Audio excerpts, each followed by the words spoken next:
is Steve, and welcome to JamsinEntertainment. And welcome to the conversation. Just before we get started, there are many ways you can help. You can like and subscribe so you never miss a conversation. But most importantly, please share this video. Get the word out there as a community. We can talk about all the things that we love. Today on Throwback Thursday, we're looking at Dirty Harry, the one that started it all. This one does explain everything, and as it should, because it's an origin story. Even though they come up with many explanations of why he's called Dirty Harry, and all of them can be the reason why. So as I mentioned in the previous reviews for Dirty Harry, especially the Magnum Force, they show a picture of him and his wife, and they do explain in this one that she died in a car accident. That's it, nothing beyond that. And this is the movie where Harry gets his disdain for the system, which I'll explain after I go over the plot. Now also starring in this is Andrew Robinson, even though he's credited as Andy Robinson. He's one of my favorite actors for one of my favorite characters, Garrick from Deep Space Nine. Here he is playing the psychotic Scorpio killer. His only motivation is for money, that's it. And he gets his kicks off killing people. The movie starts out with him scoping his first kill on a rooftop, on another rooftop. One of these high-rise penthouses that has a pool, and he kills a young woman. Immediately after, they show Callahan on the scene investigating and seeing where potentially the shot could have came from, and he figures it's from the tall building across the way, which he was correct. And there he finds the bullet casing of a 30-06 and a letter from the Scorpio killer, which kicks off the movie. In the letter, he says that he'll continue to kill people until the city gives him $100,000, which this is the early 70s, so that was a whole lot of money back then. Right now, I'm not sure because I don't know how money fluctuates like that.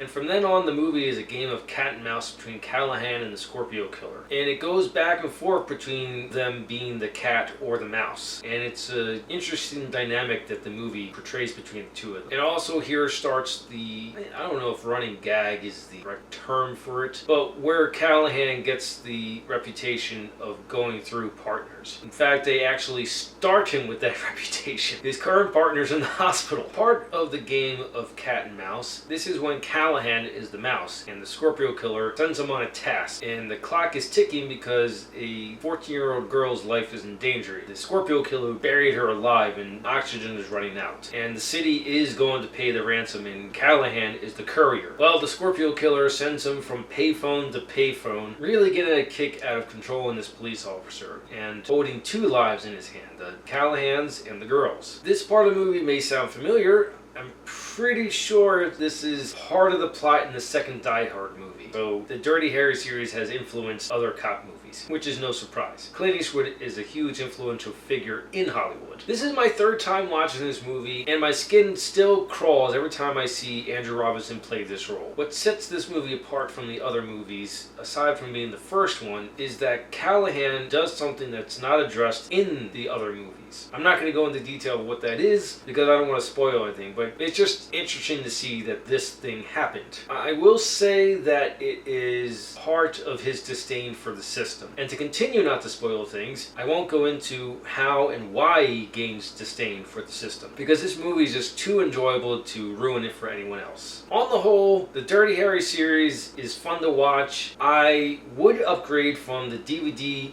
movie collection that I have to a Blu-ray collection. Those are my thoughts on Dirty Harry and the series. Let me know your thoughts in the comments below. If you like what you saw, like it. If you think other people will like it, share it. If you really liked it, hit the subscribe button. Thank you for watching, and live your imagination.